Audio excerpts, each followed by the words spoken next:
Morning class fourth. आज हम व्याकरण सोपान में पार्ट 2 को ही दोबारा से स्टार्ट करेंगे, जिसमें हमने वर्ण पढ़ लिया था और आज हम इस वीडियो में वर्तनी का अध्ययन करेंगे।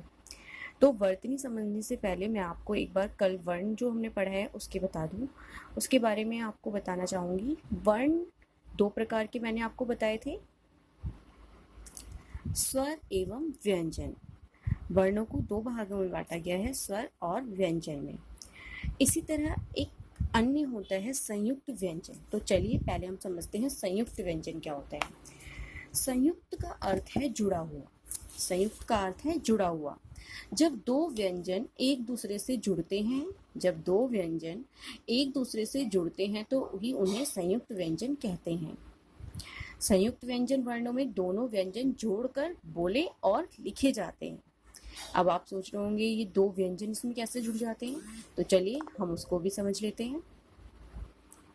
देखिए, हिंदी में ये 4 संयुक्त व्यंजन होते हैं, छ, त्र, ज्ञ, श।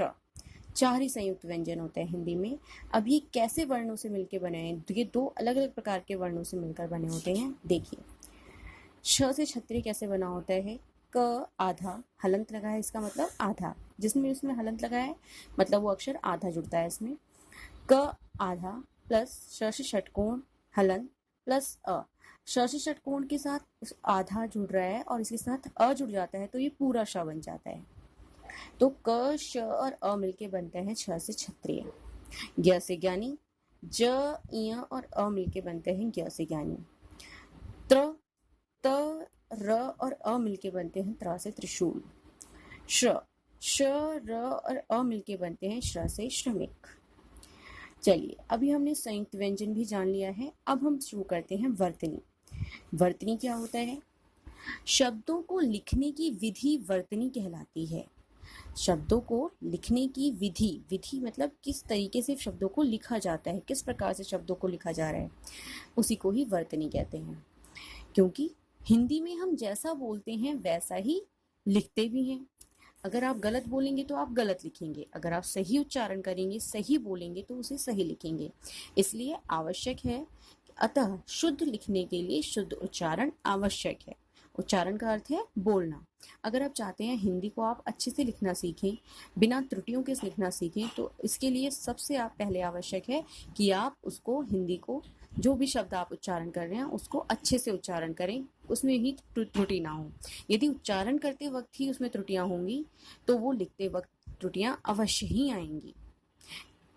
उदाहरण के लिए देखिए, सम्मान, सामान, समान, ये 3 शब्द हैं और इन तीनों का ही उच्चारण कई बार त्रुटिवश एक समान हो जाता है, लेकिन यहाँ तीनों ही अक्षरों का अर्थ, तीनों ही शब्दों का अर्थ अलग अलग है। सम्मान का अर्थ है आदर, समान का अर्थ है कोई भी वस्तु और समान का अर्थ है बराबर। तो इस त्रुटियों से बचने के लिए, अगर कोई त्रुटि, वर्तनी की त्रुटियों से बचने के लिए हमें वर्तनी के कुछ नियम का जानना आवश्यक है। तो वो नियम क्या है, चलिए देखते हैं। वर्णों की बनावट ठीक होनी चाहिए। सबसे पहले जो हम वर्ण बनाते हैं वो सही बनाएं, साफ बनाएं, सुंदर बनाएं। दूसरा, अ और अह की मात्रा का ध्यान रखें। जब भी हम कोई अक्षर लिखें हिंदी में तो उसमें अह की मात्रा हो या अंग की मात्रा हो, इसका हमें ध्यान रखना चाहिए।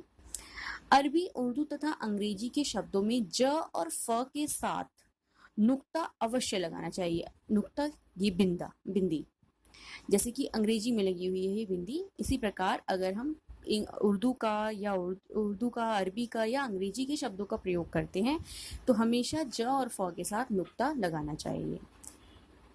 तो वर्तनी लिखने के नियम हमने जान लिया। अब आपको इससे पहले हमने संयुक्त व्यंजन पढ़ा था, उसी से संबंधित आपका गृह कार्य है।